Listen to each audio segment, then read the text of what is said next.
Okay, good afternoon, everyone.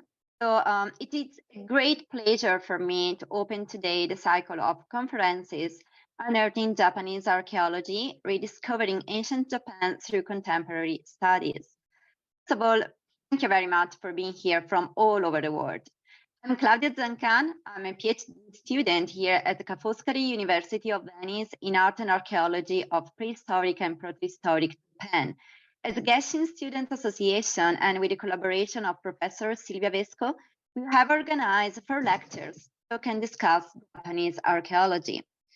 I would like to thank the members of the Gesshin Association who worked with me for the success of this lecture series, so Travisani, Sara Piantella, and Samuele Parisio, Professor Silvia Vesco, and the Department of Studies on Asia and Mediterranean Africa of Ca' Foscari University. Information on next conference will be provided via chat at the end of this presentation. Today, it is a great honor to have as a speaker Dr. Daniele Petrella, President of IRIAE, who will show us the next archaeological expedition to Japan, specifically to Tsushima Island. Some brief information about our guest. Daniele Petrella, PhD, President of International Research Institute for Archaeology and Ethnology. In 2014, he was awarded the prestigious Rotondi Prize Saverius of Art in the world for bringing Kubilai's conflict to light. From 2015 to date, he has developed 3 more expeditions to Japan: the excavation of Tokugawa shipwreck of Hatsushima, the virtual reconstruction of the life phases of ancient city of Edo and its castle, the Imperial Palace of Tokyo, the study of the origins of Japan through the excavation of the Kofun and Yayoi site, the part of BRKO project financed by the European Community, of which he is a work package leader for archaeological activities in collaboration with Okayama University. IRIAE currently has 4 active expeditions to Japan. At the end of this presentation, it will be possible to ask questions, and you can also write them in chat as you prefer. So now I leave the floor to our guest, Daniele Petrella. Thank you very much. Thank you to everyone, and good afternoon. And thanks to the students of the Gesshin Association and the University of Ca' Foscari for the invitation. And a special thanks goes to Dr. Claudia Zancan for her commitment to the realization of this interesting cycle of conference.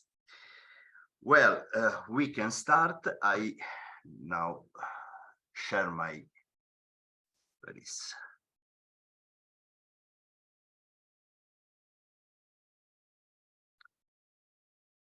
Okay.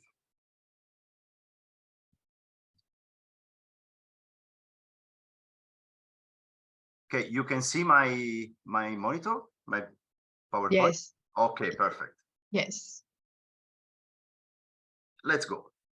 Well, the sea at the dawn of Jōmon culture, IRIAE's archaeological excavations on Tsushima Island. As you can see in the title of my speech, I speak of Jōmon culture and not of Jōmon period. Not because it is wrong, but because I think it is more appropriate for the study of a Neolithic period in which different cultural phases manifested themselves. Therefore, it would be even more correct to speak of Jōmon culture. Before proceeding, however, it is important to analyze the route and the reason that led to the expedition to Tsushima. So let's analyze the facts a little.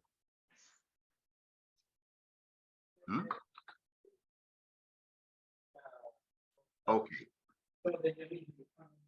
The chronology of current studies of Jōmon Jidai or Jōmon period are mainly based on 3 issues: chronology, the nature of the Jōmon people, and the lack of syncretism among the many studies carried out so far. The chronology of Jōmon period is based on the appearance and use of pottery in the country. In addition, the dating of the pottery is based on stylistic analysis and the radiocarbon analysis that are not extremely correct and above all old. As you know, C14 analyses are carried out on organic material and not on pottery. Therefore, they were carried out on the vegetable fiber present in the clay, which therefore dated the fiber and not necessarily the pottery production. C14 analyses carried out on the other material from the same site are not adequately stratigraphically related to pottery fragments. Horizontal stratigraphy reading is not used deeper in Japan. Finally, we have the problem of a calibration curve. As you know, when we do some analysis, some chemical and physical analysis on finds, especially on organic and for C14 analysis, we have a range of mistake, and we have to reduce this mistake. How to do this? Thanks to the comparison with other type of analysis. For example, for C14 analysis, the comparison is with the dendrochronology, palynology, or for pottery is with the thermoluminescence and so on.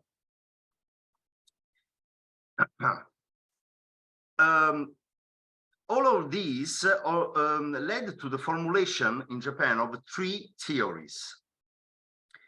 According to the first theory, the beginning of Jōmon period is to be intercepted 16,000 years ago. This is because it would coincide with the appearance of kitchen pottery, as the act of cooking food is interpreted as a moment of evolution. Since the oldest would be to Toriumon Doki, excavated at the site of Oda Yamamoto 1, Aomori Prefecture, and that from the analysis would date back to 16,000 before present. Then the same date has been traced back to the beginning of Jōmon period. However, the fragments found are so few that they cannot be considered explanatory of a large-scale evolution. The second theory would date the Jōmon period back to 14,500 before present. According to this theory, the period coincides with the first spread of pottery in the rest of Japan. This is the Ryukisen Mondoki, which has been dated to 40,500 before present.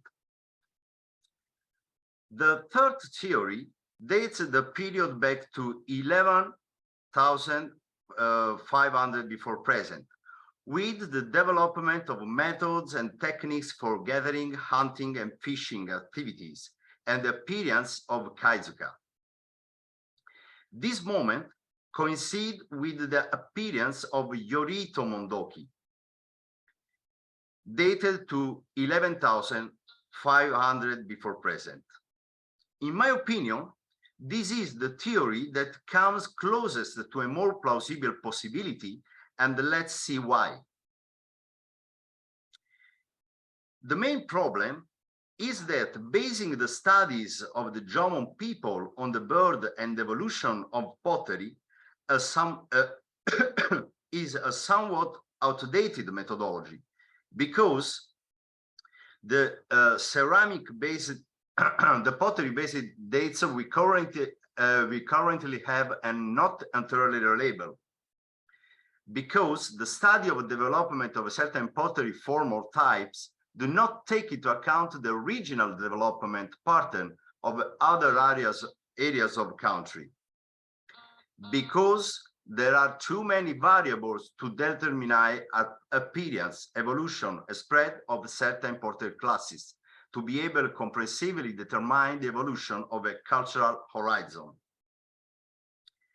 Add to this the old idea that, and this is a text, the Jōmon period was characterized by a savage society that did not settle down and spend day and night searching for food, such as deer and wild boar meat, acorns, and other nuts and shellfish. And therefore, the old definition of Jōmon period as an acquisitive or extractive economy with a nomadic life, and a period of appearance uncertain between 16,000 and 11,400 years ago, a period of final evolution between 3,000 and 2,700 years ago, but of course before the Yayoi period, rice cultivation and use of metal tools.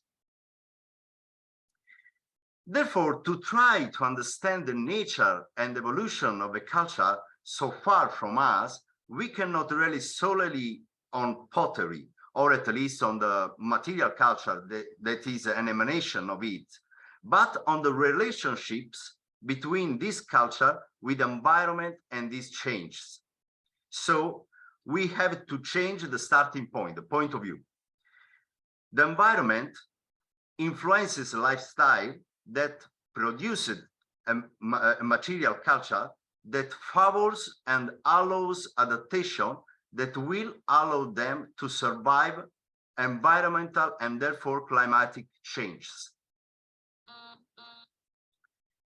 This transformation was due to the fact that the archipelago was trapped by climate change and therefore geomorphological and environmental. Let us now try to understand these changes. The last glacial period, the Wurm, is characterized by a final phase that includes the so-called Pleistocene, characterized by an alternation of colder and warmer periods that will end with the last cold peak called recent Dryas. With its end begins the Holocene, or that period in which temperature will rise and the Earth will take on its current characteristics. We are in the 11,500 before present. Precisely in the temporary area indicated, in yellow will take place those global transformations that will affect the entire human race, flora, fauna, and geomorphology as a result of the melting of glaciers. As for Japan, during the Wurm, the situation was this, in which there is still a strong presence of subarctic forest.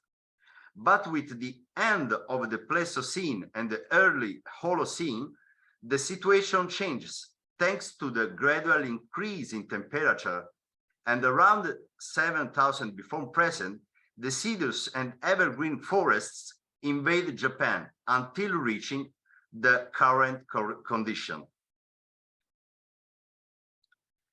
During the last ice age, however, Japan was still connected to the continent and reachable from both north and south. This favored the migration of large animals such as mammoths. As the temperature increased and the glacier melted, sea levels rose, isolating Japan, and large animals found themselves trapped in a territory that changed dramatically, eventually causing extinction.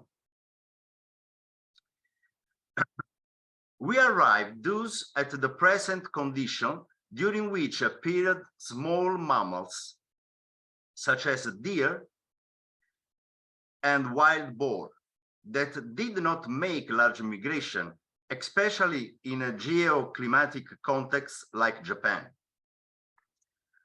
Therefore, with the advent of Holocene and increase in temperature, there were 4 major changes: sea level rise, stabilization of comestible vegetables, appearance of small mammals, exploitation of fishery reserves.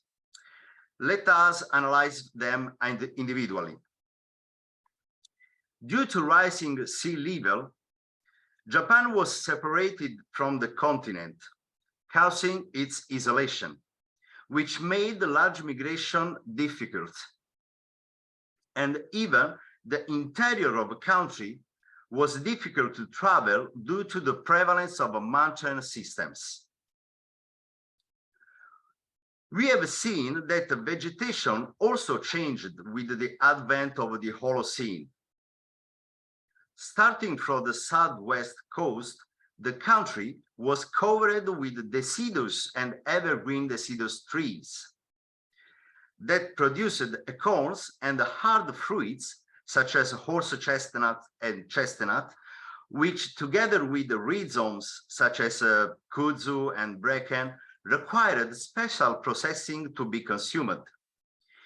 It was here that the grinding tools and kitchen pottery appeared that was used, which were difficult to transport and therefore indicative of a development of more stable settlements.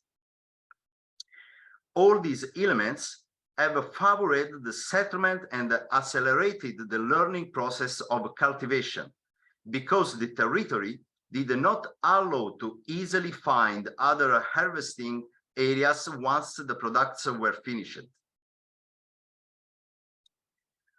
With Japan isolation, large animals became extinct and gave way to small mammals that did not require large migration movement. For example, wild boars fed on acorns and did not live at great altitudes. Deers live in both hills and valleys and also in the swampy environments. And then all these animals were always at their disposal.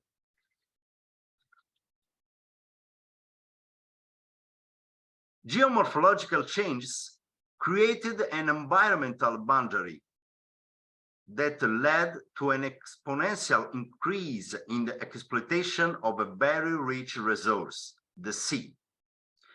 It resulted in a new source of food supply. For example, small and large fish, marine mammals, and mollusks. And fishing led to the development of new technologies, and from this relationship with the sea was born the phenomenon of KAIZUKA. But what were KAIZUKA? KAIZUKA were mounds formed by the accumulation of shells in the same place and over time. It's difficult to establish a precise chronology sequence of the accumulation layer, but thanks to the other material present in them, it is possible to obtain a lifespan of the KAIZUKA, although not absolutely precise. Anyway, shell kept the soil alkaline, and lime carbonate dissolved in water acts as a protective agent, preserving human remains, fish bones, and other animal remains that are difficult to find in ordinary sites with acid soil. We know that the realization of KAIZUKA begins precisely with the advent of Holocene, and therefore in the incipient Jōmon. In addition, within some of them, burials have been identified, some in primary deposition and other in secondary. But we have many questions about KAIZUKA. For example, what was the real meaning and use? Some kind of waste dump or some kind of shell storage for later use? Why were other artifacts such as pottery, wooden objects, entire boats, paddles, axe handles, bow, and etc. also found in some of them? For example, in the Torihama KAIZUKA, where even a lacquered object was found, and Japanese scholars date back to the Jōmon period. Why did they start burying bodies inside? Why only those of certain individuals? And why are some in secondary deposition and others in primary deposition, in the fetal position of a body with some object in their arms, for example, with amphoras and so on? Was there some form of primordial cult behind certain types of burial? Well, one of our goals is to answer this question by re-examining the finds and comparing Japanese KAIZUKA with the shell mounds studied in the rest of the world, for example, in South America, in Africa, in Northern Europe, and etc. All this evidence gave us a different image of the human groups of the Jōmon period. And these are all elements that favor the idea that they were sedentary or semi-sedentary groups. There are many other elements in favor of this theory. For example, in many KAIZUKA, the scholars found many pumpkin, mung bean, and perilla seeds, which are considered cultivated plants, or the presence of a pit dwelling for storage, or again, some housing structures also result in settlement that it's so hard, it's difficult to relate to nomadic groups. For example, the site of Sannai Maruyama Iseki in Aomori Prefecture is a very complex site with some incredible structure like this. These are a very big wooden pillar hole with more than 1 meter of diameter. Or the Musashi Shidai Iseki with a very complex structure. Or Uenohara Iseki in the Kagoshima prefecture that have a very complex organization of the village. Well, the geomorphological changes that occurred with the advent of Holocene led the inhabitants of archipelago to increasingly depend on the sea and in general on the waterways. Of course, rivers and lakes for internal travel, because we saw that the inner part of Japan was so hard to cross because it was full of mountain systems. And the use of the sea for cabotage movements,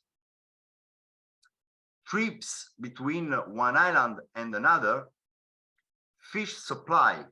But what kind of fishing? In many archaeological sites, bones of large fish of marine mammals such as whales and tuna was found. And they are large and difficult to fish. They follow the currents, and this kind of fishing is an open sea fishing that requires organization, strategy, and technologies. Japan became a place with temperature, moderate temperature, raw material, and comestible vegetable, and particularly suitable for both hunting and fishing. For this reason, this led to the emergence of migratory waves toward its island, and specifically from the north, the population from the Siberian and American territories.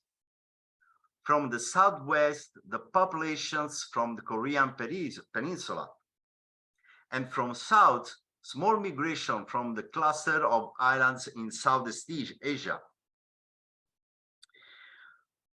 However, there's still many questions about the use of waterways, such as which boats were used. Of course, at present, the data in our possession indicate that they used the monoxylus pirogues, that in Japanese are called the marukibune. And the few pirogues were found in the humid environment during urban works for infrastructure, and they have never been sought and found at sea. We still have no evidence of existence of more complex boats, and the first composite boats, Fukuzaku Ribune, are speculated to have been used during the Yayoi period, but only from some graphemes on the face of a dotaku, bronze bells. We have evidence of materials coming from places that can only be reached by sea. For example, the obsidian found in Tsushima from northern Kyushu. In Tsushima, there were no obsidian caves, and the analysis confirmed the origin from northern Kyushu, where instead axes were found that, according to Japanese scholars, have the technological characteristics of those produced in Tsushima. All these elements allow us to structure a different image of Jōmon cultures. Environmental change due to the advent of the Holocene sanctioned that the beginning of a new cultural phase that found ways to adapt to new conditions starting from 11,500 before present. Human groups were more sedentary than imagined, probably seasonal sedentarity. There were advanced hunting, fishing, and construction techniques and technologies, and the archipelago became a kind of oasis in the middle of not equally rich territories, a destination for migratory flows of foreign cultures. Another important element is that this was a culture that looked to the sea and the waterways as rich source of food supply, field to structure organized deep sea fishing activities, way for the internal flow of goods, people, and information, and of course, gateway to external cultures. These two elements, the elements of adaptation to environmental change and the importance and use of the sea and waterways, was the two elements that led us to create this project, Jōmon Sea project, in collaboration with the Tokyo University of Marine Science and Technology, the Keio Daigaku, and the Asian Research Institute for Underwater Archaeology. And in this occasion, I would like to thank Professor Iwabuchi and Dr. Hayashida for the support to our project. With the support of UNESCO and financial support of Ministry of Foreign Affairs and International Cooperation of Italian Republic. The Jōmon Sea project is designed for the long term, and specifically Jōmon Sea 1, the actual project, deals with relations with Korea. Jōmon Sea 2 deals with relation with northern cultures. Jōmon Sea 3 deals with internal relations. But for now, we focus on Jōmon Sea 1 and relations with Korea.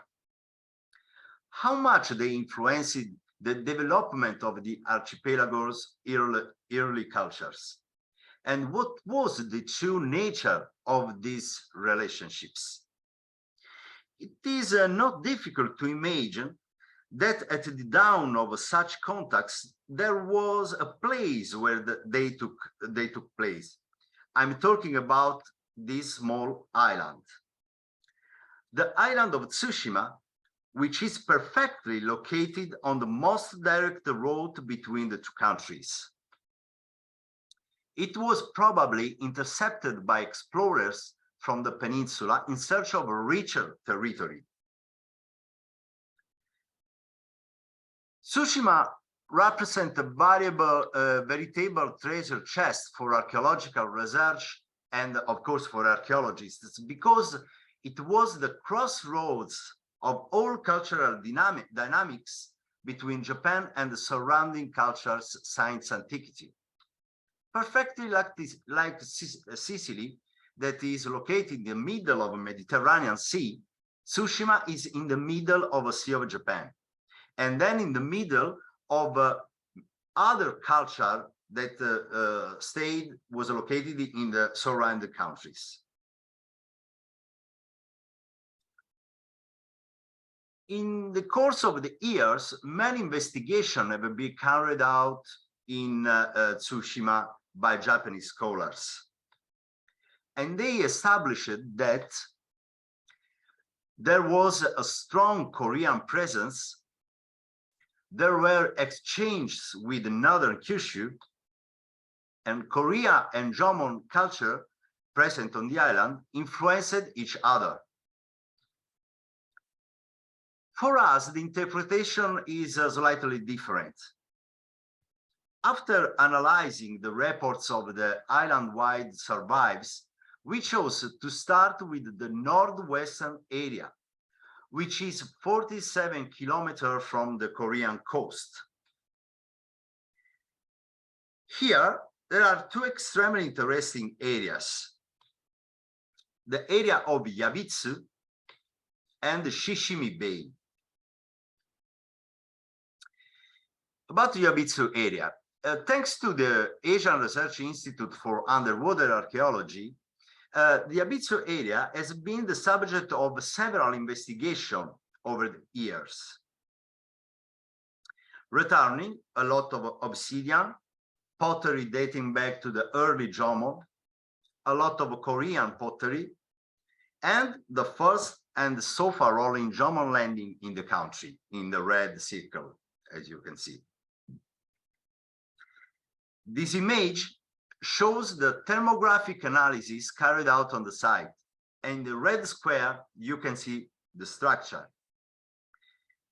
Thanks to a new satellite technology of the Italian team, we were able to detect them from the space. And these techniques, it's very interesting because it's possible to apply to the other part of Japan in order to search some structure under the sea near the coasts. When we have the lower sea level, we can see by eyes the structure in the sea.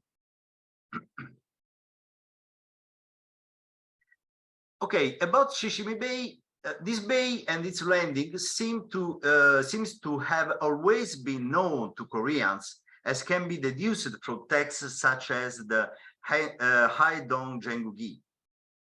The most important site of this bay is Meotoishi Iseki in the red circle, excavated between the late 70s and 1993, where it was found, among the other things, a very large number of Korean Neolithic pottery of the Sugari type, from the name of the Korean shell mound called Sugali, which is located near Busan Airport. This is another picture drawn of the Sugari pottery. And a very small number of Ataka Shikidoki, a type of pottery dated back to Middle Jōmon. The difference in number is significant. We are talking about thousands of Korean fragments compared to about 10 Jōmon pieces. Another example of this situation is the site of Koshitaka, slightly north of Shishimi Bay, where 2,461 fragments of Korean Neolithic pottery and only 7 fragments of Jōmon pottery in the Maebira style have been found. Sites like Yabitsu, Meotoishi, and Koshitaka have been interpreted as places where cultural exchanges took place with Korean populations. But the enormous quantitative difference between the Korean and Japanese finds leads us to deduce that these points were real Korean settlements. Therefore, Korean population sailed in search of richer territories and found Tsushima, where they settled. Over time, they influenced and merged with the small local population. From this fusion was born a hybrid culture, and only after, during the early Middle Jōmon, looked even further east towards the coast of Kyushu, which they reached by activity important cultural exchanges. Now, it is important to remember that our project started the survey of our project, the organization of a Jōmon Sea project started at the beginning of a COVID pandemic period, and then we was obligated to stop them. But fortunately, last years we restart our research, and last summer we went to do new surveys. The next spring we will go to determine, thanks to not invasive surveys, determine the points in which do the excavation. And the next summers we will go to realize the archaeological excavation. Then this is this occasion, thanks to the Gesshin Association, we have the opportunity to speak for the first time of the project in Tsushima Island. Anyway, after several surveys and the study of the excavation reports from previous years, we decided to start our investigation from two sites. The point F of the YABITSU area, or ONGAURA Bay, and the bay in front of Meotoishi archaeological site. We call it Meotoishi Mae. Both these sites have the typical characteristic of the Neolithic landings or maritime settlements, namely protection from wind and other adverse conditions, a big forest behind them for wood, food, and other supplies. More important, the presence of ancient freshwater course for supplies and internal travel, whose original estuary is now below the sea level. But what we will do in ONGAURA Bay? On land, we will carry out excavation areas along the course of the ancient river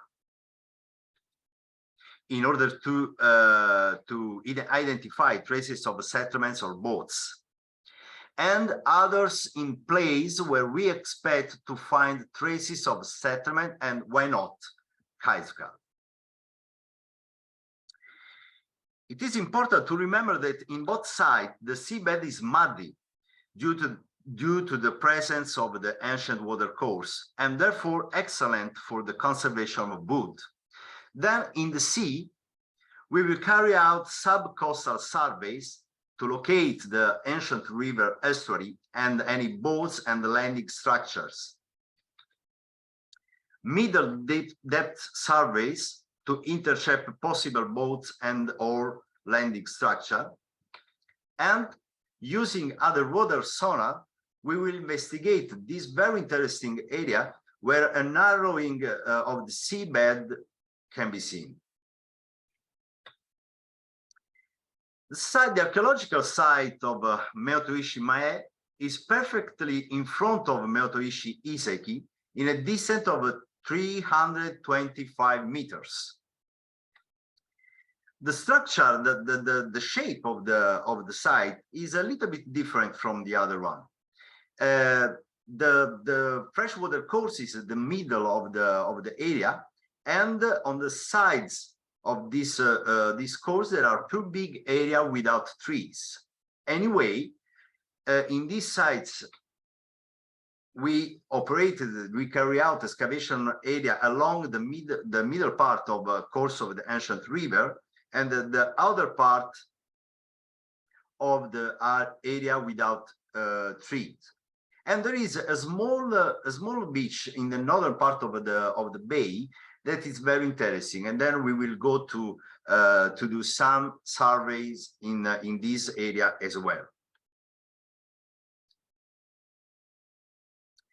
In the sea, we have this yellow area in which we will carry out subcoastal survey, and another part, this green area between the sites and the fisherman decks, in which we using underwater sonar. It is very important for us to carry out chemical and physical analysis on the finds with the most modern technologies.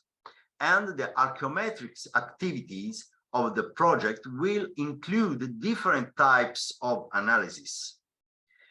For example, C14, thermoluminescence, DNA analysis, pedological analysis, XRF spectroscopy, potassium argon dating, and so on. The images that you can see in these slides are some part of our activities in two sites, in Minamikata site in Okayama, and the analysis on the finds from our excavation in Tobiotsuka, Kofun. This analysis will be carried out on various types of organic and inorganic materials as pottery, wood, seeds, plant fibers, stone, etc. All of this in order to contribute to a more precise dating of the period, to determine the origin of some of them, and to have important information of the paleodites. But what do we expect from archaeological excavations on Tsushima Island? The goals we have set for the realization of this project are obtaining as much data as possible to understand the nature of the relationship between the Tsushima inhabitants and Korean populations, contributing to a greater understanding of the importance and use of the sea and the waterways, contributing to further clarification of the still incomplete knowledge regarding the chronology of the early development stages of Jōmon cultures, and understanding Neolithical navigation, landing, and maritime settlement system, and trying to create a model for future studies. And that's all. If you want to know about our research activities, you can do it through our website, www.iriae.com. Also look for us on Facebook, Instagram, and LinkedIn. And for information and or communicate with us and the IRIAE Executive Board, you can write to secretary.gen@iriae.com. Thank you very much.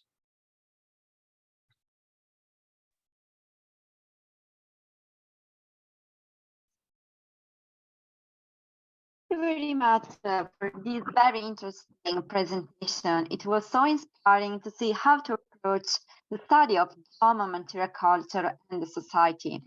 So really, thank you very much. Now we can move on to questions. And as I said before, you can write them on chat, or you can